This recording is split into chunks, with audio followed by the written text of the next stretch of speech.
Welcome to episode 30 of the First Person Podcast with me, Betsy Bray, EIC, Justin Carpenter, our book reviews and interviews editor, Chris Lawrence, our commentaries editor, and Sarah Stang, our essays editor.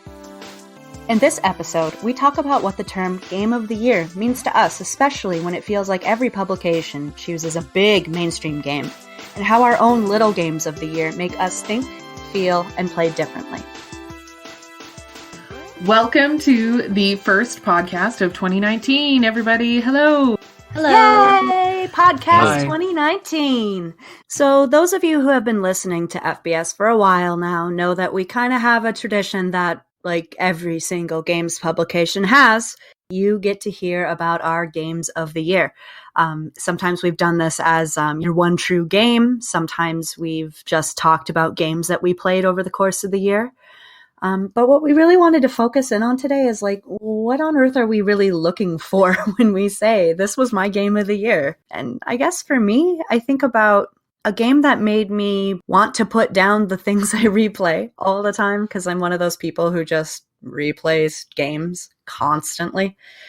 So games that actually make me want to put down the regular sort of safe patterns that I usually play and try something new and different. I'm mostly looking for a story and just something that kind of kicks my mind out of its usual grooves, you know? Hey there, Chris here. Because I'm the commentaries person and am therefore perpetually occupied with queer and or feelsy shit all day, every day. For me, when I'm thinking of Game of the Year, I'm looking for a game that players find themselves in. And because I am an extraordinarily self-centered person, my own Game of the Year is naturally going to be a game that I identified with in a meaningful way. So, shorthand for that, something that really moved me. So Sarah speaking now. I also typically play narrative-heavy games. I'm really into role-playing games, JRPGs, that kind of thing. The Game of the Year that I chose is actually super-duper not my usual kind of thing, and that might actually be why I chose it.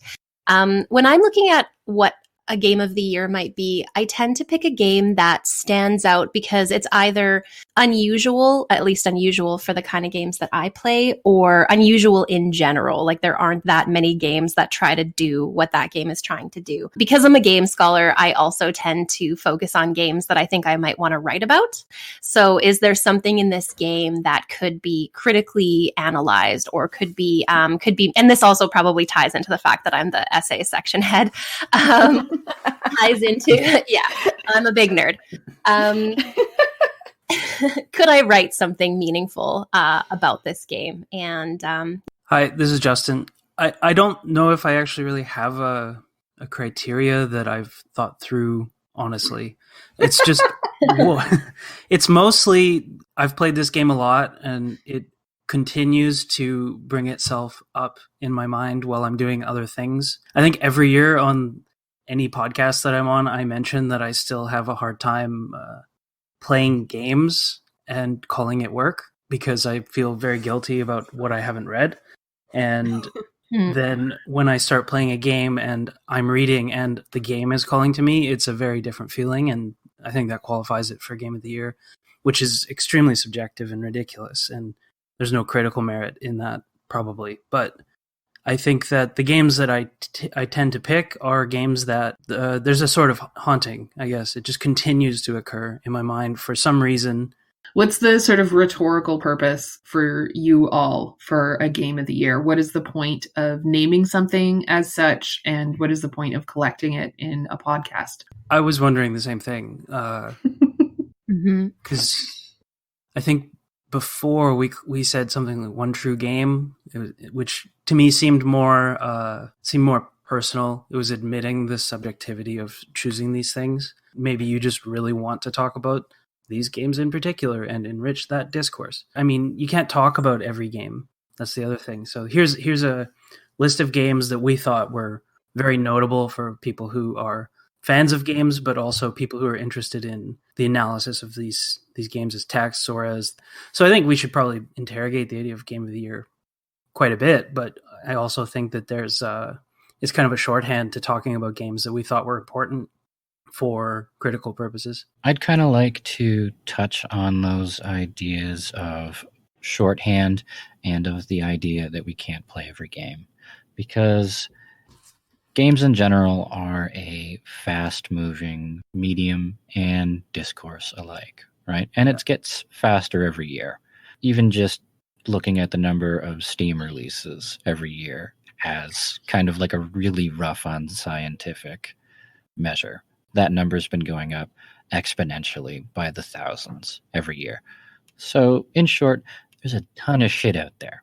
And because there's a ton of shit out there, and because our field moves so quickly, it's really easy to look at a game and go, isn't that cool? And then if you don't come back to it within a week or two, it's gone, it's forgotten about. In fact, there's a very good chance that the online discourse about that game has also moved on past that point, unless we're talking like Red Dead 2 or some other bullshit like that. Oh. Yeah, that's one thing that I was going to bring up is it's really funny, the rhetorical purpose of Game of the Year, because I find the Game of the Year winners, the sort of mainstream AAA games of the year, most of the time I don't play those games. And it's not to say that I don't like those kind of games. I mean, my favorite game of all time, Witcher 3 Wild Hunt. So like I like mainstream games, right? But for some reason, I always tend to get to them much later than everybody else. Like this past year, obviously, the two big ones that people were talking about were God of War and Red Dead Redemption 2. And although I purchased both games because they seem like the kind of games I would like, I'll be honest, I just haven't gotten around to them. And I don't know if it's just because I'm like, oh, they're in my library now, I'll be able to play them whenever. So I kind of put it off, or if it's just PhD life is too busy. But these days I tend to gravitate towards either shorter indie games or the ridiculously long JRPGs that are like my guilty pleasure, like Ni no Kuni 2 I played this year, or Octopath Traveler I played last year, which I both enjoyed, but were not games that I would consider Game of the Year because they were both, I'll be honest, a little mediocre, and yet I go for those games and I play them the day they're released. I don't know. I feel like I had a hard time connecting with the two that we all knew would win lots of people's Game of the Years, God of War and Red Dead. I'm not into the Western genre. When I say Western, I mean like the clip clop horsey time sort cowboys. Yeah, cowboys and stuff. I'm just really not into that. So I didn't play Red Dead, and I didn't play, why would I play the second one if I wasn't really into the first? And I get what people like about it, but it wasn't something that I was gonna pick up unless I had to do it for work. The thing is like, as game scholars, we're really well versed in these games because the discourse, smacks us upside the face and runs. Yeah, it's Game of the Year. I know why. I get the reason. Haven't touched it myself yet, though. And it's pretty funny, actually, that we're like, yeah, we totally knew what those games of the year would be. They're all they tread the same lines. What do you all think those lines are exactly? They're exactly the kind of games that the mainstream games industry knows are bankable and sellable, right? They feature these middle-aged male protagonists who are like gruff and tough and use like ultra violence to enact their agency upon the world. But I think there's something interesting that happened last year because both games, they have moments of tenderness, moments of quietness, moments of sort of they're attempting to do something a little bit deeper.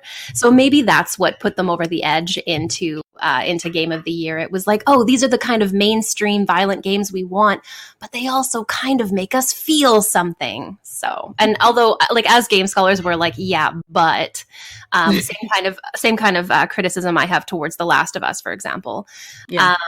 But there is something. Minimum. Yeah, exactly. You did the minimum, right? The minimum you could possibly do to put yourself a little bit over the edge. You're not just the typical fare. There's something a tiny bit deeper there. I think there's some value in actually taking a look at salient Game of the Year patterns across years to get an idea of where the audiences have shifted over time. There is a tendency for game scholars to just shit on AAA games, and yeah, they do have some good things, and we can be a little bit charitable, but also like none of us picked a AAA game.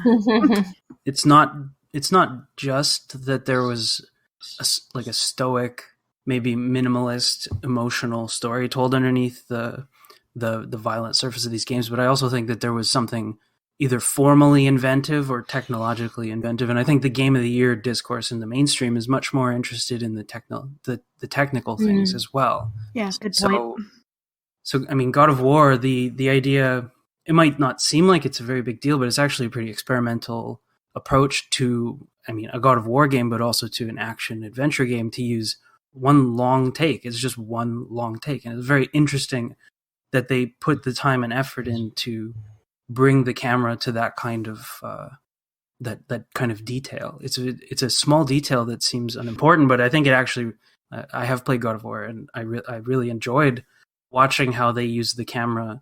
They were clearly trying something that was formally inventive that a AAA game normally wouldn't do. And I mean, Red Dead, I don't know if it's as inventive, but I think that in terms of technical accomplishment, it's clearly very big.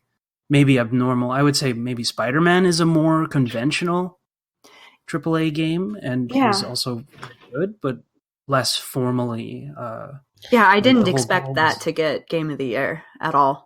Right. Although people loved it. Like, people loved it for the sheer Yeah. pleasure and enjoyment they got out of playing it, which I think is like when it comes down to it, it's important for games to be fun. And so that was something I really liked about the discourse around Spider-Man, is just how fun it was. I never played it, but I would like to, because apparently it's very fun. Same. Yeah. I agree with that. Well, I mean, Breath of the Wild, I think it fits in both categories, our kind of Game of the Year and the mainstream one, because it's just a masterpiece. I found Breath of the Wild overhyped and kind of mediocre and not actually a Zelda game, but I know my opinion is unpopular. It's the only possible thing they could do with that series to make it interesting again. Oh, I would have preferred playing as Zelda to make it interesting, but yeah. True. I would have preferred playing as Link as a girl. Or female Link, yeah.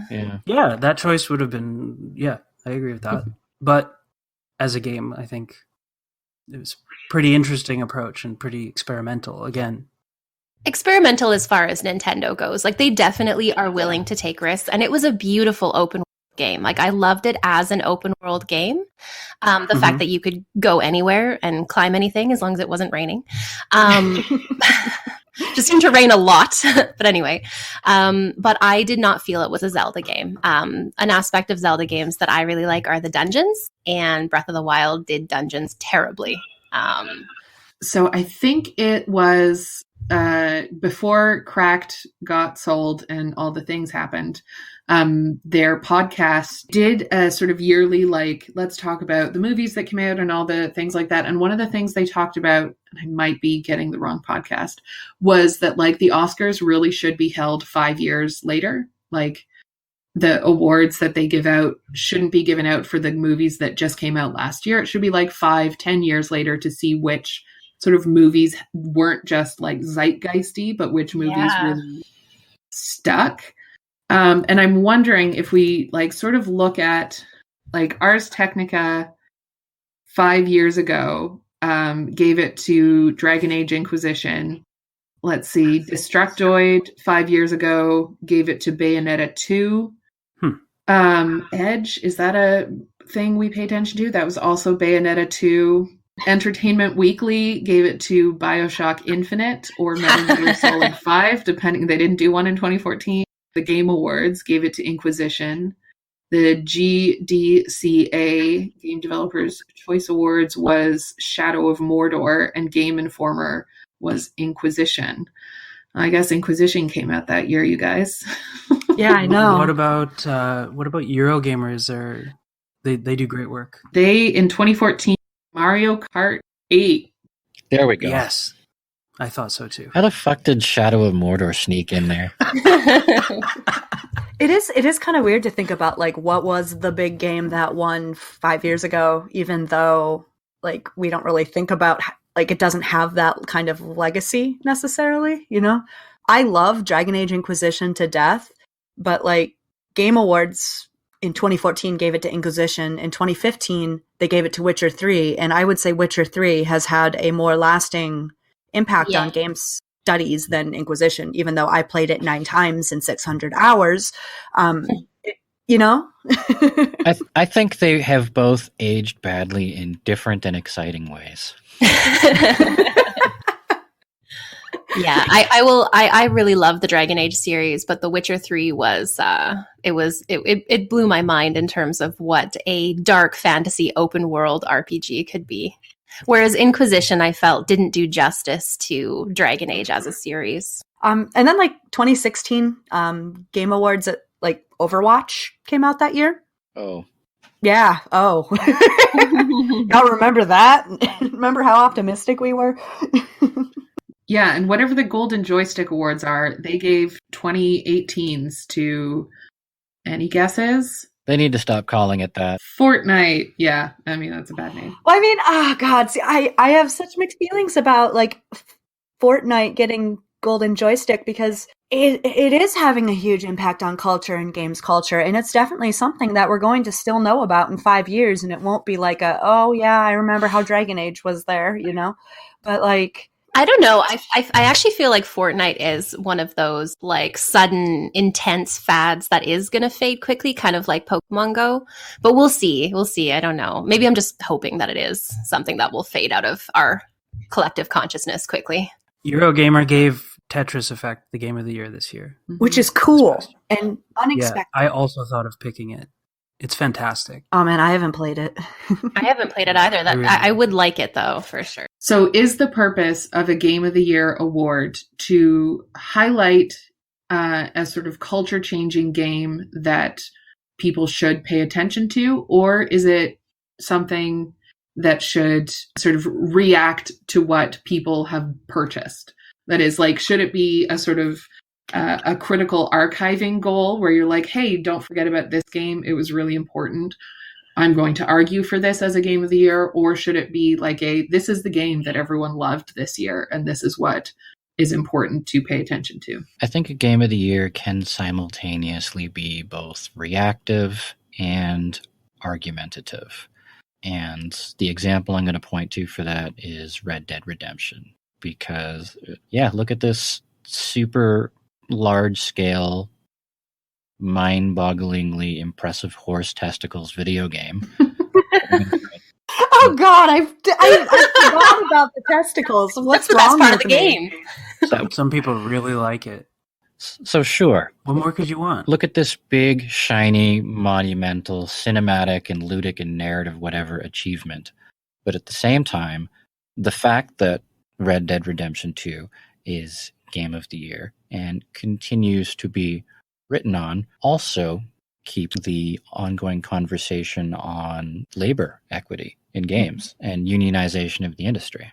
Mm-hmm. Yeah, I agree. I think it's important to consider both. Like, okay, so in my own scholarship, I like to talk about mainstream games, blockbuster films, but also look at the smaller sort of independent things. And I think that it's important for us to recognize that just because a game is mainstream or AAA doesn't mean it's not a good game, right? Like, or worthy of critical consideration.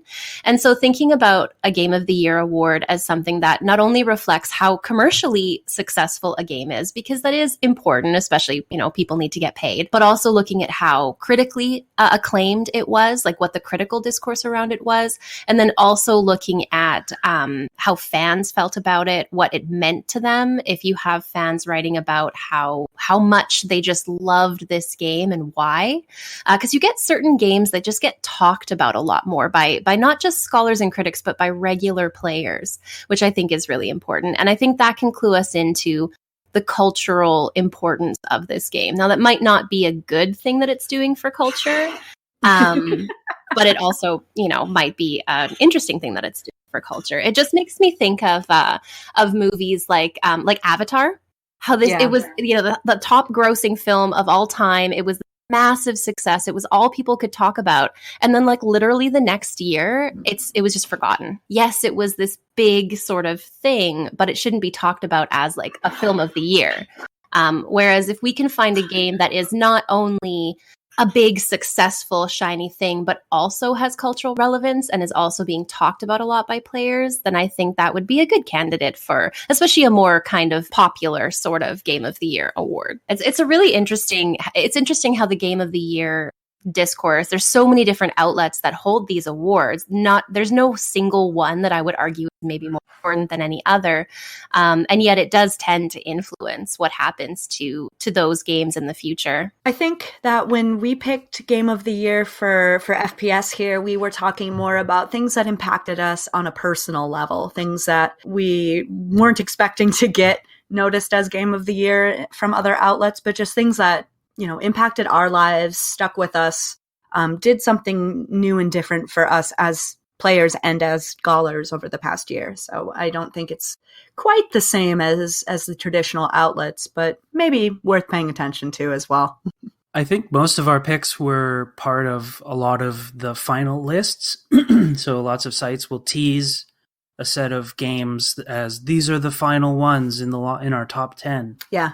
And then a lot of these games made it into those kinds of lists. Yeah. One that I had considered because I played it and I loved it was Minute, and it made it to a lot of the lists that I saw.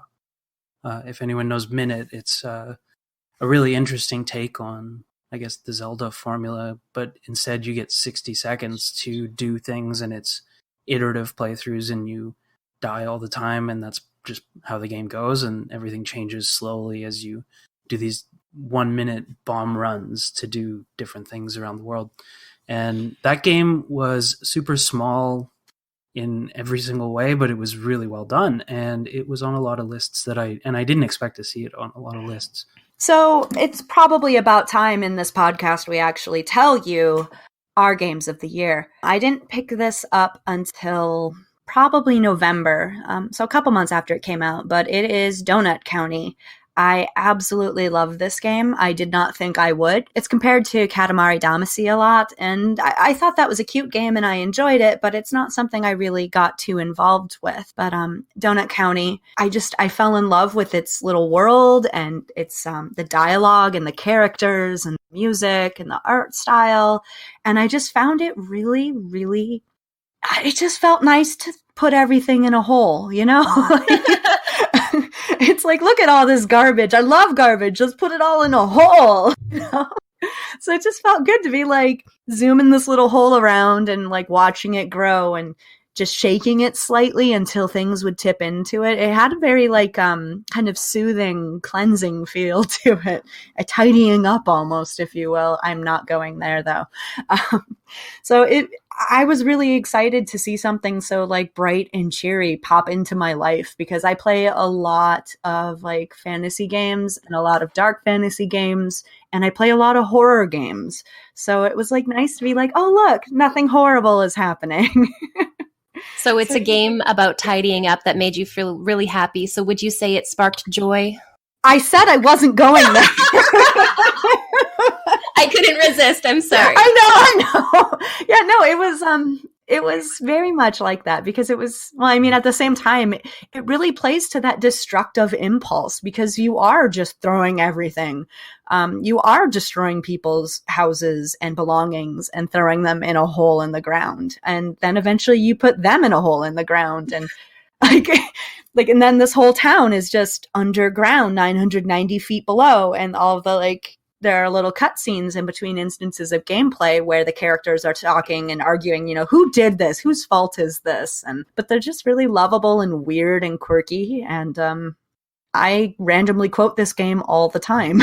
It just really suited my own tastes in a lot of ways. I like things that are kind of silly. I have to take a lot of things seriously. It's nice to play a game that doesn't take itself so seriously. I think that there's something interesting in calling it a reverse or an inverse Katamari. Yeah. Because Katamari has very similar feelings associated to it, from at least for me, where there's this idea of everything is absurd and there's this quirkiness, and it's very fixated on this idea of removing clutter. Yeah. And it definitely brings me joy. There's a lot to be said that there's this being the inverse, and you brought up like destructive, whereas Katamari, the idea is that you're fixing holes in space and stuff like that. So there's a creative element going on in Katamari. Mm-hmm. And this being the inverse is that it's interesting that you use the language related more to like, it's kind of harmless destruction, and it's couched in like a nice, pleasant destroy things. It reminds me of the scene that you always see in those movies where people are finally like, I'm free and I can smash things. Yes. And then there's like a montage of people smashing shit. That is so what it felt like. It was just, yeah. At first I was playing it really tentatively, like, oh no, this grass went down a hole. And then I was like, I wonder if that box will fit in the hole. I wonder if this, I wonder if that. And then I wonder if this honking goose will fit in the hole. And then he does. And you're like, oh boy. And then you just go for it. And it's really, I really enjoyed that. It was cathartic, but it was also, even though I would say it's a really destructive game, it's also really lighthearted because A, nobody gets hurt. They're all talking about it. And then B, there's a storyline that's very clearly about fixing those mistakes. It's about realizing like, wow, I've been super selfish and shitty. How can I fix this? How can I work with my community to right the things that I've done wrong? And I really like the part towards the end. Sorry if this is a spoiler, but like basically the raccoon is like, how can I ever make this up to you? The raccoon is the responsible one, kind of. It's complicated. Unsurprising. The main character, Mira, basically says like, you're going to just have to do stuff and don't spout your guilt at us. I'd just like to chime in here that in a year where I'm trying to like take seriously my own issues with self-esteem, I strongly identify with a game that features a redemption arc for a raccoon that's initially positioned to us as just kind of a lousy, selfish character. Yes. He thinks he's just doing his job and collecting trash, and he's really good at it, and he just wants to be rewarded for all of his hard work. And, you know, that's fair. It's relieving to see a character sit and look back and realize that it's good to, you know, work hard and be rewarded, but it, you know, maybe it's more important to look around at the costs of that work. So Betsy, you were talking about Donut County being lighthearted, but then you were actually able to read something a little bit deeper into it in terms of it being this redemption arc and that kind of thing. And the fact that even a raccoon can redeem itself. Yeah, like I am a raccoon, like in real life, basically. So like BK, trash rat? Yeah, and like the raccoon character BK is offered the most lucrative position, like the best job of his entire dream, like everything he ever wanted on a trash platter. And the Raccoon King is like, you can have it. Well, if you just ignore that Donut County mess you made. But BK's like, no, I'm going to do the right thing, and just destroys everything. And it's amazing. And I love that. Like, yeah, redemption arcs for raccoons. I'm not entirely familiar with Donut County other than just looking it up because it was on this list. And because for me, Katamari is very, it's an interesting spin on the God game. Yeah, I agree. And it has an element of, I mean, you can say absurdity, but it's almost on the level of straight up farce. Mm-hmm. But there is that underlying pathos of decluttering your life. There's like an idea of minimalism or something like that, or cleanliness or orderliness or organization that goes underneath that, and you feel it, but it doesn't match that in terms of a narrative of redemption or something like that. Mm-hmm. And then this seems, we were talking about the transition from what is a cheap knockoff of something as related to Donut County, where there's a game that comes out before it and kind of steals a bit of that. And then when people who've played that would play Donut County, they'd just say, well, this is the same game. Mm. And it might be better, it might be a better game, however we determine that, but it still might not have the same impact that it would have if it was the first game of its type. And that reminds me a lot of things like the Souls series, where you're starting to see a lot. It's become its own genre. It's a formal convention now to make a game in the same style. And Katamari didn't seem to introduce that, but I think that this maybe fits more into that category. Kind of like Shaun of the Dead is a loving homage to zombie movies, but also a good zombie movie. Yeah, I'd agree with that. That's an example that works. Yeah. So there aren't a ton of cute physics-based, destruction-heavy cartoon puzzle games, you know? Yeah, like that's a very specific it is category. But in terms of the establishment of a genre, formal conventions that we call genre, I think that there's something to be said about video games being a very, as Chris mentioned earlier, there's how many games coming out all the time, the constant churning of those things, it takes a while to see which games we could categorize as these loving homages or part of the engaging with that genre, or if it's just a cash grab. And how we determine that, I guess, is maybe time. And sometimes it's obvious, but sometimes it's not so obvious. Like Dead Space is a good homage to Resident Evil 4. It slowly devolved into a cash grab as the series started to move away from being like Resident Evil 4 in space to Resident Evil 5 in space. Right. There's some questions in there about how a new medium like video games would be establishing genres, we mentioned, and how we determine that, because I think that they had to do the same thing in cinema when it's such a young medium, and that's an interesting thing, and it's an interesting time to observe the development of things like genre and all these different conventions, and how people who are approaching it from a position of homage, or they love it, or they want to play with those conventions in a new way, how we determine those things and whether we can do it when it's the same year. So yeah, no, it's interesting talking about genre here. Because I'm finding that there is an overwhelming amount of indie platformer games. And I wonder if there's something to be said about that genre specifically and its like lower price point in terms of production cost.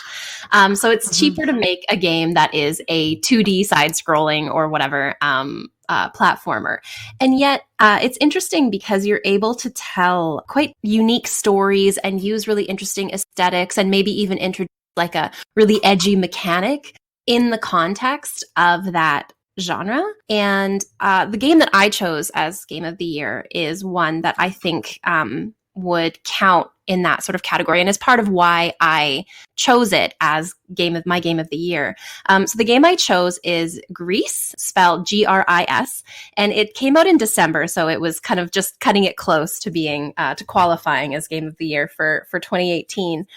But it's an indie puzzle platformer, and I feel like whenever I see something tagged as indie puzzle platformer, I'm like, roll my eyes. Okay, another one. This again. Yeah, exactly. Yeah. Greece actually, and I feel so weird pronouncing it Greece, but we kind of established that that's how it's pronounced. Is a really interesting one. So it uses that relatively simple mechanic in order to tell a story that is probably the opposite of Donut County, in that it is a game that will make you cry. And that's one of the reasons I liked it, because I like things that make me cry and feel feelings. Me too. Yeah. And actually, it's hard to find a game that makes me cry. I don't. The games that people typically say that about, I'm usually like, yeah. But this one, brought me to tears. What games are the ones that typically make you cry, though? Well, people will talk about games that made them cry, like that Dragon Cancer. I know, I'm my heartless because I didn't cry when I played that game. Sarah, it touched me very deeply, but I didn't. I am judging you right now. It was very meaningful and touched me very deeply, but like I didn't cry. I don't know. I'm a terrible person, maybe. I cried watching a trailer for that. So I think there's maybe a specific reason why Greece got me a little bit harder. And it's true, it's an abstract game where there is no dialogue, there is no explanation. It's experiential. So it's one of those games that I would describe as a beautiful aesthetic experience. And I know a lot of games fall into that category, but Greece is what I would hold up as one of the best examples of that since possibly Journey. So if you liked something like Journey, you'd probably like Greece, though it's going to hit you in the feels more than Journey did. So if Journey made you cry, beware. I sobbed. I did love Journey. That doesn't surprise me. Yeah. I did love Journey. It was the only game that tracked like that I've actually managed to get through. And yeah, I sobbed at the end. I was like, it's so meaningful.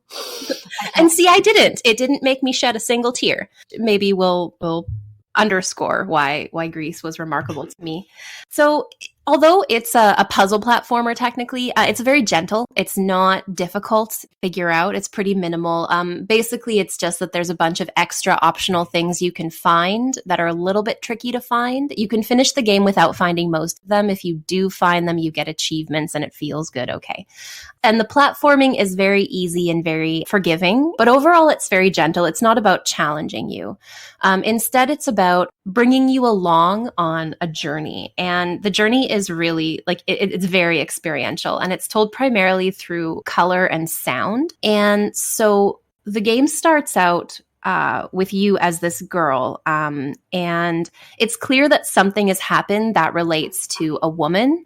And as you progress through the game, you realize, especially if you unlock achievements by doing slightly secret things, that she's actually going through the 5 stages of grief. And the way you kind of go through her stages of grief is by rekindling color in her world and giving her back her ability to sing. And gradually, as you progress through the game, you bring colors back into her world and you bring her voice back. The game does get a little intense. There are some scary parts that are very stressful. And I kind of read them as you struggling to basically get away from this all-consuming sort of black depression that is chasing you. But generally speaking, yeah, it's an experience. It only takes a handful of hours to play, which is nice. It's something that really struck a chord with me because there are games that do deal with emotional trauma and dealing with emotions, but they're few and far between, I think.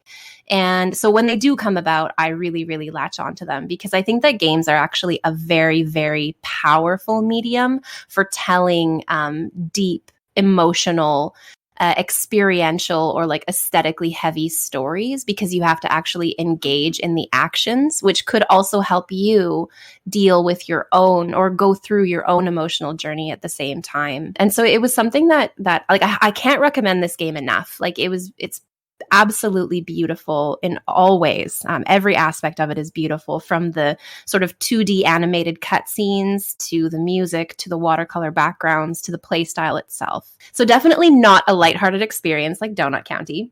But I just need those, you know? Yes, play something happy after you play Grease. So for my part, Grease is a game I've been following since it was announced.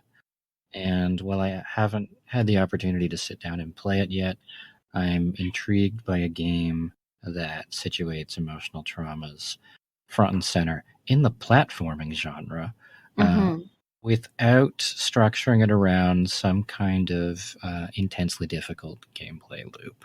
Yeah. So while there are a number of fairly chill game experiences that work through either some kind of trauma or some similarly heavy themes, a lot of them tend to be the first-person narrative style game, like your Dear Esther's, your Gone Homes, or that kind of thing. I haven't seen as many, or visual novels, right? Yeah, yeah. What is that game that has the time mechanic where you reverse and Braid. Yeah, Braid. Braid is mediocre by comparison to Grease, Yeah. but I have a lot of thoughts about Braid. I wasn't gonna count Braid because I kind of think it's a shitty game made by a douchebag. Yeah. Basically, kind of a cartoony vanity project, screaming, "The divorce is going very badly, Sharon." I don't know, like the thing about Braid is it was a very early example of a platform that was trying to attend to emotional trauma and emotional concerns, period. But I would say it doesn't seem like it's really, I wouldn't call it a gentle game in the same way that you're describing Grease. And that gentleness is something that's important for me to think about when I'm thinking about the game I picked myself, because now I'm kind of thinking of these two categories of games, regardless of genre, that explore trauma or emotional pain or that kind of thing. You have fairly chill experiences that kind of just create a space for you to empathize and experience and maybe resonate. And then you've got the other kind of game that introduces something more demanding and basically asks you, for better or for worse, to work through your shit. And for me, that game was Celeste. And that was my game of the year, despite the fact that I didn't actually play it in 2018. I waited until it was free on Xbox Live. But for me, Celeste is my game because it's the game I needed. It somehow merges a controller-throwingly hard puzzle platformer, which, as I think you indicated earlier, Sarah, we've seen kind of a lot of, Yeah. with what I felt was actually a thoughtful and nuanced narrative exploration of mental illness, trauma, and healing. Most importantly, though, with an ending that doesn't simply erase or cure mental illness. The narrative conclusion of that game is essentially accepting that part of you as part of yourself. So I found for me, this game says that trauma is part of your identity without being your totality.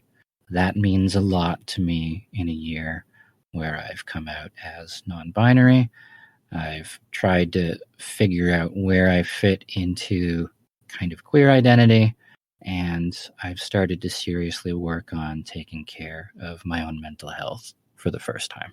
Yeah, I mean, I think there's a lot of overlap there. Like, I feel like if you're the kind of person who's interested in games that do this sort of either more overt or more subtle exploration of any kind of identity trauma or actual like emotional trauma, painful experiences that make you feel isolated and like no one around you understands what you're really going through.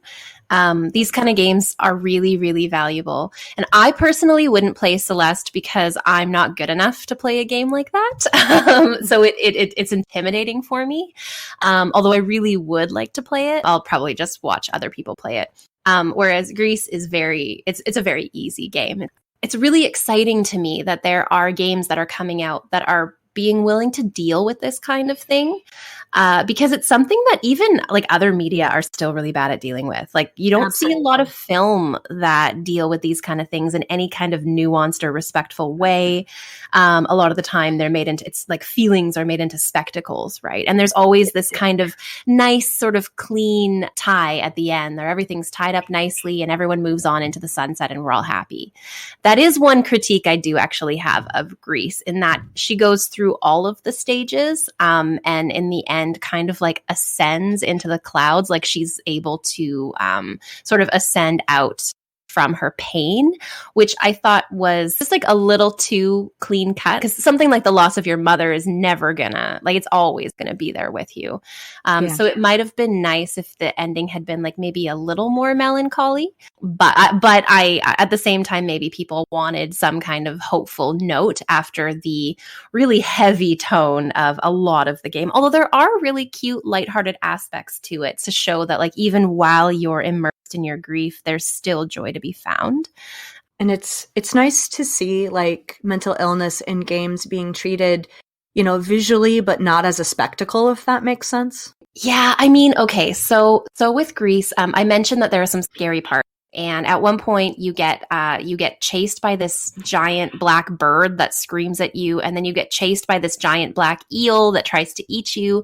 And then that kind of black sludge sort of coalesces into a version of yourself that kind of eats you.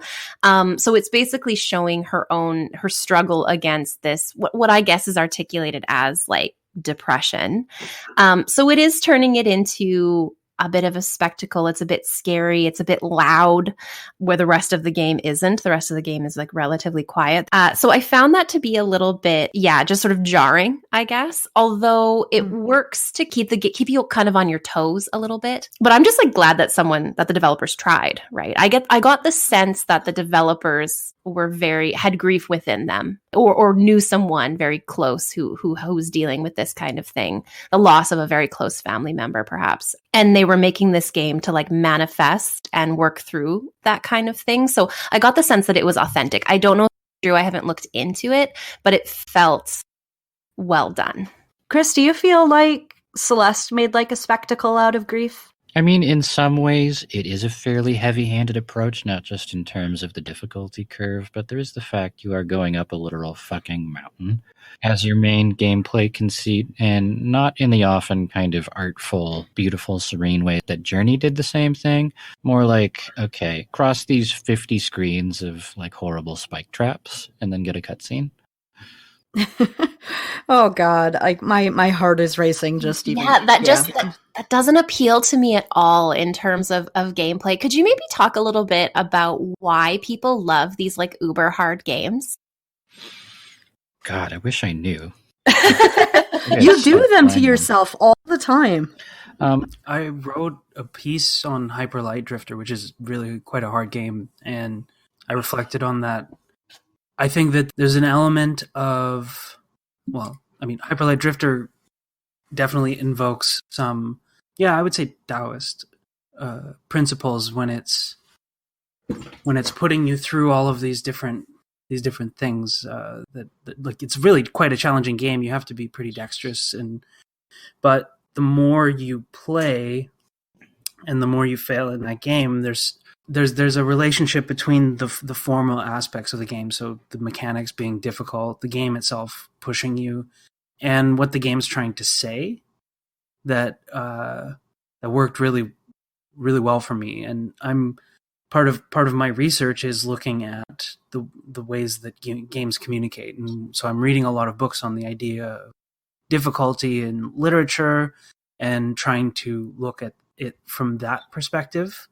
And what is difficulty trying to communicate, whether it's successful or not? And I mean, Hyper Light Drifter is an example, and I think Celeste is also an example where it's trying to communicate something interesting through its difficulty beyond just get good.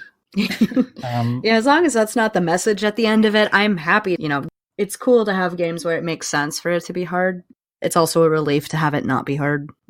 And one thing I do like about Celeste is that it does offer some accessibility customization options if you don't necessarily, play these games for fun. I can't swear by that because I haven't turned them on to see what they do, so maybe they don't super help. But it's definitely the only game of its mechanical genre I've seen that even makes the attempt to accommodate players that don't necessarily have shit like Super Meat Boy in their wheelhouse. Yeah. I always come back to Super Meat Boy as the, example of this kind of gameplay, and I am incapable of it. Yeah, and that was my first connection too, just picking up the game, exploring kind of the controller feel. Celeste, I think, has a comparable difficulty curve to Super Meat Boy, but Super Meat Boy doesn't have a strong narrative purpose, right? It doesn't have much of a story. Celeste, on the other hand, because it's dealing front and center with a character who has experienced some kind of trauma and is climbing this mountain as a way of proving something to herself, I'm suddenly not only a lot more invested in getting up that mountain, but I'm finding it to be a less frustrating experience because I know, I can take breaks, I can mess around with the accessibility options, but eventually I'm going to get through it one way or another. And even if I'm the kind of player who doesn't have those mechanical faculties, I can still watch someone else do it and get the narrative experience that I'm really there for in the first place. Yeah, I'm actually really glad that Let's Plays exist, that is a thing that you can find. I think that this transitions pretty nicely, actually, into the game of the year that I picked. In terms of our definition of the game of the year being something that we have an emotional connection to, and I think it goes deeper than that.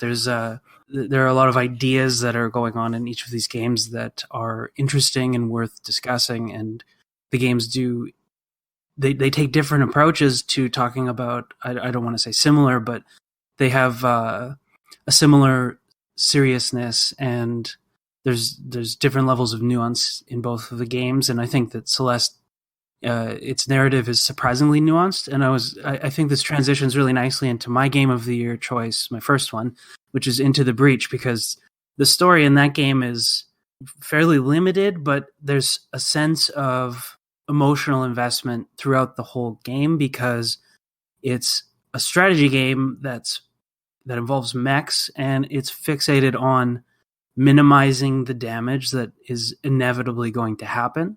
So the world of this game is, I guess, a dystopian future where you can time travel. You jump into the breach and you reset timelines, and there's elements of the gameplay related to that time travel. And it has a seriousness that is, I think, appropriate, but it's also extremely inventive in its manipulation of tropes of strategy games. Like the board itself is extremely small, so there's a formal quality to why I like it so much. It's an interesting, I don't know if it's a subversion, but it's an interesting take or an interesting set of constraints to play around in, and the way that they the tool set that they give you in Into the Breach, it feels like there's a lot of different things you could do. So it feels a bit like a chess problem. There are many resolutions, and then there's this narrative beat tied into the game that is very small and understated to some degree, but also constantly keeps you invested because you do care about what happens to these buildings. There's a gameplay reason why you do, because you lose power if cities are destroyed. But there's just enough dialogue, there's just enough discussion, and when you fail, the game says, okay, well, let's start over again, but there's a sadness in going through and witnessing all the possible timelines and trying to save everybody and knowing that you can't, that the game really nails. And I know that was the intention of designing this game. It was to pay attention to the things we would normally consider collateral damage or like side things happening in the background while the awesome machines fight. And Into the Breach pits you against that as the storytelling and the gameplay. And I thought that was a really effective thing that it stuck with me. The feeling of, okay, we have to jump back into the breach every time you run out of power, and it's a very difficult game, but it accommodates for that in interesting and creative ways, much like FTL did. FTL's really hard and frustrating. I guess there's on the level of both form and content, Into the Breach and FTL, there's a synergy going on in the game. Both are surprisingly simple and surprisingly effective as a result, I think. I've played a little bit of that game myself, and I know something we talk about a lot in critical games discourse is how can gameplay and narrative complement each other to do interesting, cool ideas, right? That's a lot of what I identify with in Celeste, right? But I find, paradoxically, Into the Breach is a game that works for me because I can separate narrative dread and urgency from mechanical dread and urgency. And what I mean by that is I will never, ever be able to get through a Fire Emblem game, as interesting as I find them, because the length of the battles, the continuity between them, and the sense of permanent character death that extends through the story, unless you're playing on easy mode, is something that gets me anxious before I've even jumped into it, because I'm thinking, goodness, this is going to be a lot of work and a lot of resets. Into the Breach is just as difficult a game as you pointed out, but I don't get the same sense from it that this is going to be a chore to experience, because it's divided into such small bite-sized pieces. Each, as you said, they're like chess puzzles. Chess puzzles aren't particularly long usually. They're usually just 2 moves. And most of the time you spend with Into the Breach, like a chess puzzle, is you're just looking at the board, deciding what your 4 or 5 moves are going to be, because that's all there is. So I enjoy that part of the strategy game, and that way I get the narrative experience, the kind of nihilistic sense of hopelessness that Into the Breach touches upon.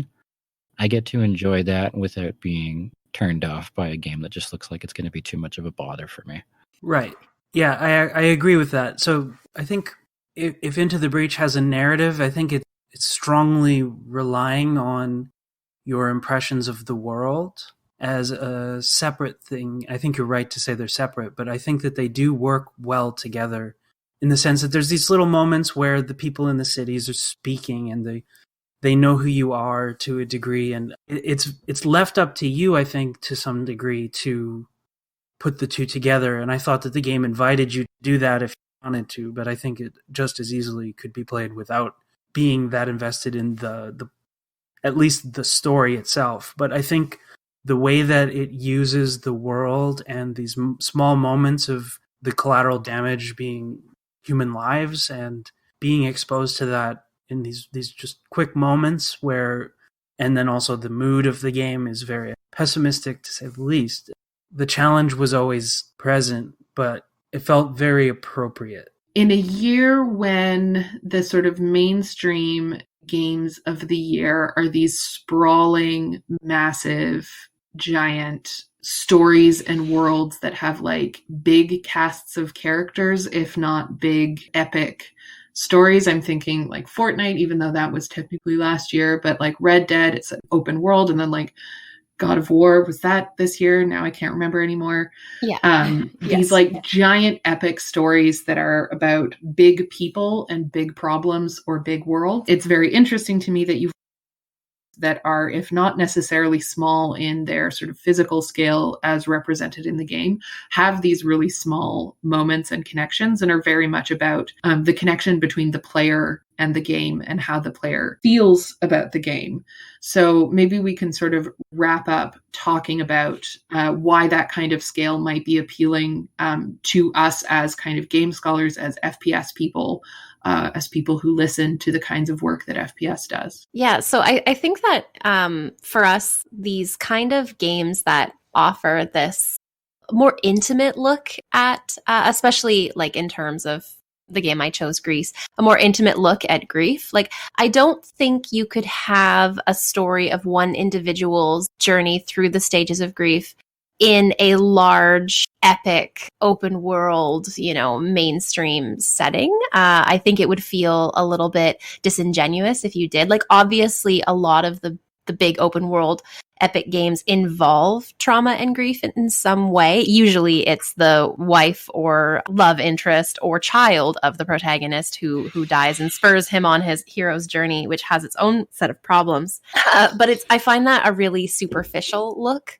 Whereas something like Greece is a very intimate experience. And it, in that sense, maybe it's less relatable for some people, but more relatable for other people. So I think that intimacy is really important in independent games in general, because if you're going to make something with a small team or even on your own in your basement, you're probably going to make something that you care deeply about. I think one way of thinking through kind of the divide between popular journalism, games of the year being these really big experiences, and the fact we all kind of settled on the smaller, more intimate experiences, for me, it's just on some level one of multimedia exhaustion. Because when we're talking about big games, but 2018 was a year about how big can we make all media in general, right? Like, one of the most salient recurring memes on Twitter was X is the biggest crossover event ever, punning off of the Avengers movie.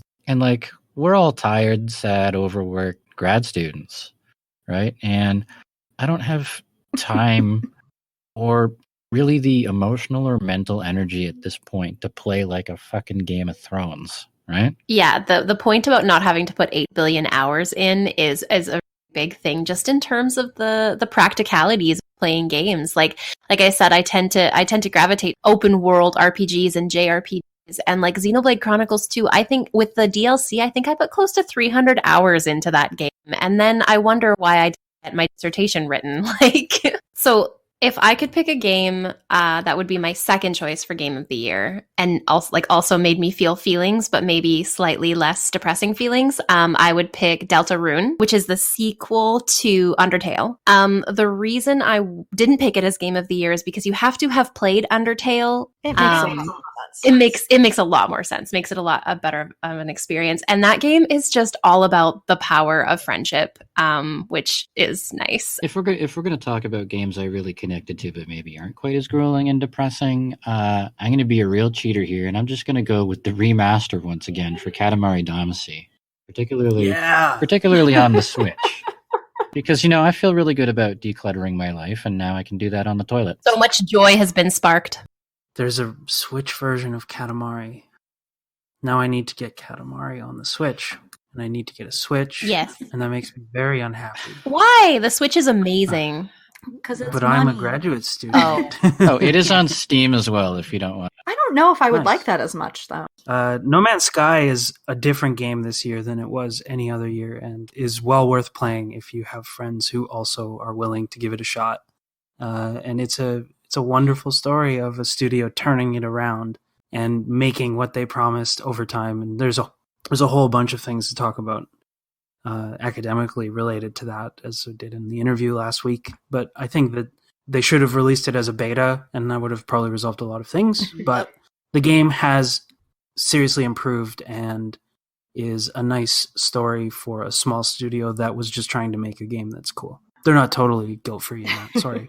But you know what I mean? Yeah. Like there's an element of that was in the original game that now that they've fulfilled what they promised, it seems a lot better. I think that's a really good place to leave this, Elise. Okay, you don't want to give your I almost don't made have- game of the year? I gave a happy game. Well, that's true. But I did want to specifically to say that you are still playing Love Key. Oh, don't worry. I want to do a whole podcast. I want to bring everyone from that first one back. And thanks for listening to us talk about our game picks for 2018. What did you think about our choices? Let us know what your game of the year was, or ask us questions on Twitter. You can find us at FPS Weekly. First Person Podcast is produced by Elise Vist with support from the Social Sciences and Humanities Research Council, the Games Institute at the University of Waterloo, and the Refiguring Innovation in Games Grant.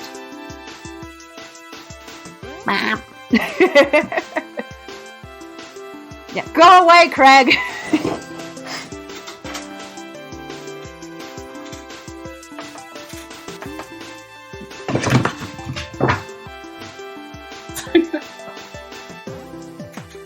If someone, perhaps Betsy, wants to... Betsy is receiving sound issues again. Someone else should talk first. No, my cat muted my fucking laptop. Okay. That has to be... Horatio! Your cat is taking a stand. You really gotta isolate that and put it at the end. Yeah, I will do my best.